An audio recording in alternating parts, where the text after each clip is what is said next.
Hollywood हंगामा एक स्प्लिनर पेश करता है पॉइंट ब्रेक मूवी जो कि रिलीज हुई है 2015 में। नाजरीन, ये मूवी 1991 की मशहूर फिल्म पॉइंट ब्रेक की ही रीमेक है जिसमें कियानो रिवीज और पैट्रिक स्वीसी ने मरकजी किरदार निभाया था। तो चलिए शुरू करते हैं आज की इस मूवी की एक्सप्लेनेशन को।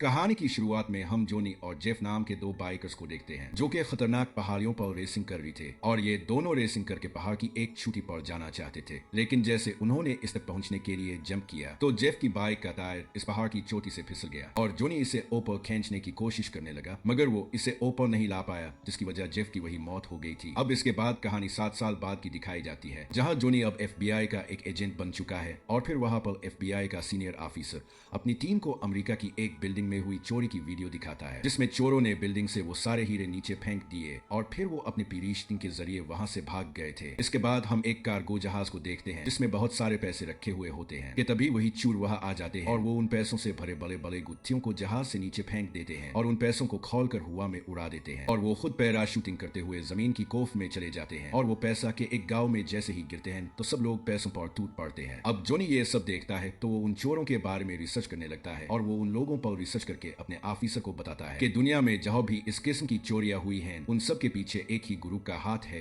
और ये ग्रुप इवजिकी नाम के एक आदमी की 8 चुनौतियों को पूरा करना चाहते हैं, क्योंकि इवजिकी उन 8 चुनौतियों को पूरा करते हुए तीसरी में ही मारा गया था और वो अब इवजिकी की बाकी बची चुनौतियों को पूरा कर रहे हैं। और फिर जोनी बताता है कि अब इनका अगला चैलेंज फ्रांस के समंदर के बीच पर होगा और वो अपने इस चैलेंज को पूरा करने के लिए वहां जरूर जाएंगे, इसीलिए उन लोगों को पकड़ने के लिए मुझे वहां जाना होगा। जिस पर ऑफिसर कहता है कि तुम्हें फ्रांस में हमारा FBI एजेंट मिलेगा जो कि तुम्हारी वहां इस मिशन में मदद करेगा। जिसके बाद जोनी फ्रांस की तरफ निकल पड़ता है और वहां पर इसे एजेंट पाप्स रस करता है और वो अब जोनी को फ्रांस के इस बीच पर ले जाता है जहां पर जोनी सर्फिंग करता है, लेकिन तभी समंदर की एक बहुत बड़ी लहर इसे पानी में डुबो देती है और तभी वहां पर एक आदमी आकर इसे बचा लेता है और वो आदमी जोनी को बूट पर ले आता है जहां पर इसके दूसरे दोस्त भी थे और इस आदमी का नाम बोडी था। और अब बोडी जोनी से पूछता है कि जब पानी की इतनी ऊपर लहर उठ रही थी तो तुमने फिर सर्फिंग क्यों की? जिस पर जोनी कहता है क्योंकि मैं वो सर्फिंग करना चाहता था। और फिर बोडी इसे वहां की पार्टी में ले जाता है जहां पर जोनी की मुलाकात सिर नाम की एक लड़की से होती है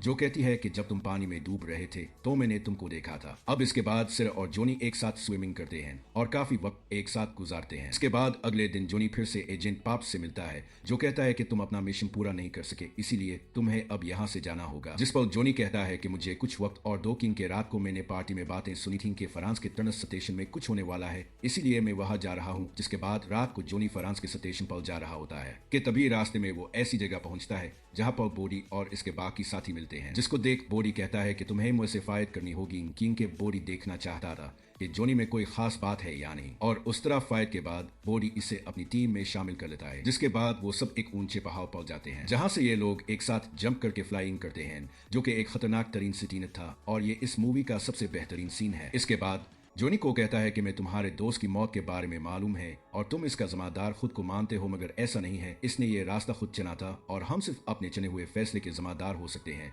इसीलिए तुम अब अपने दोस्त की मौत का जिम्मेदार खुद को ना समझो। अब इसके बाद ये सब एक और चैलेंज को पूरे करने के लिए एक बर्फ की चोटी पर जाते हैं और आइस स्केटिंग करने के लिए इस पहाड़ से नीचे जंप कर देते हैं, लेकिन तभी बोडी का एक आदमी सख्तक के दौरान नीचे गिरकर मर जाता है, जिसकी मौत पर जोनी बहुत दुखी हो जाता है। फिर सारा जोनी को इवजिकी के बारे में बताती है कि इवजिकी बहुत बहादुर इंसान था, अगर वो चाहता तो अपने पूरे 8 चैलेंजेस को पूरा कर सकता था, मगर वो अपने 10वें चैलेंज को पूरा करते दौरान एक जुन को अपनी शिप से बचाने की कोशिश की, जिसकी वजह से इवजिकी की बूट एक चट्टान से टकरा गई और इसमें इवजिकी समेत सारे लोग भी मारे गए थे, लेकिन उन सब में बोडी भी सवार था जो अकेला इसमें जिंदा बचा था और इसीलिए बोडी अब इवजिकी के बचे हुए चैलेंजेस को पूरा कर रहा है और हम इस काम में इसके साथ हैं। जिसके बाद जोनी रात कोथर से एजेंट पाप्स के पास जाता है जो कि जोनी पर बहुत गुस्सा होता है कि इसने अभी तक उन लोगों को किए नहीं पकड़ा, जिस पर जोनी कहता है कि वो जोडी का भरोसा जीत चुका है और अब वक्त और मौका पर ही इसे पकड़ेगा, बस अब मुझे और वक्त दे और मैं ये अपना मिशन पूरा करके रहूंगा। और ये कहने के बाद जोनी फिर से इस ग्रुप के पास चला जाता है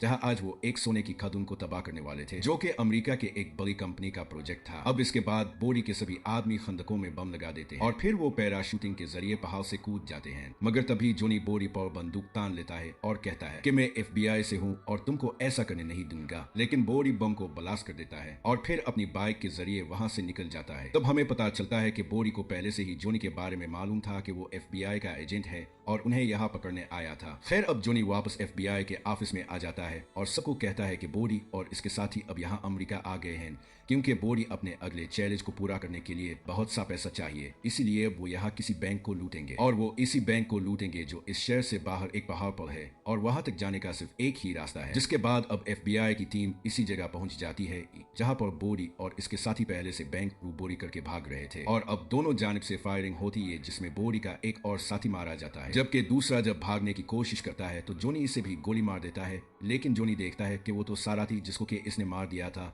जिस पर जोनी को बहुत दुख होता है। इसके बाद जोनी बोरी के उन तमाम चैलेंजेस की लिस्ट बनाता है, जिससे इसे पता चलता है कि बोरी अब अगला कौन सा चैलेंज करने वाला है। इसके बाद हम बोरी और इसके आखिरी साथी को देखते हैं जो कि एक पहाड़ की चढ़ाई कर रहे थे, लेकिन तभी बोरी के दोस्त का हाथ फिसल जाता है और वो भी नीचे गिरकर मर जाता है और अब बोरी ही आखिरी बच्चा था जो कि अपना आखिरी चैलेंज को पूरा करने के लिए एक ओशन पर था और इससे आज अपनी बूट से समंदर की इस लहर को पार करना था, जिस पर अब जोनी इसे ऐसा करने से रोकता है और कहता है कि वो मर जाएगा, जिस पर बोरी कहता है कि यही तो इसकी आखिरी मंजिल थी और ये कहकर बोरी अपनी बूट के साथ इस लहर में कूद जाता है। लेकिन समंदर की एक बहुत बड़ी लहर इसे अपने साथ बाहर ले जाती है, जिसमें बोरी भी डूब कर मर जाता है और जोनी हेलीकॉप्टर में बैठा मौत का ये मंजर देख रहा होता है और इसी सनसनी के साथ ये कहानी यही पर खत्म हो जाती है।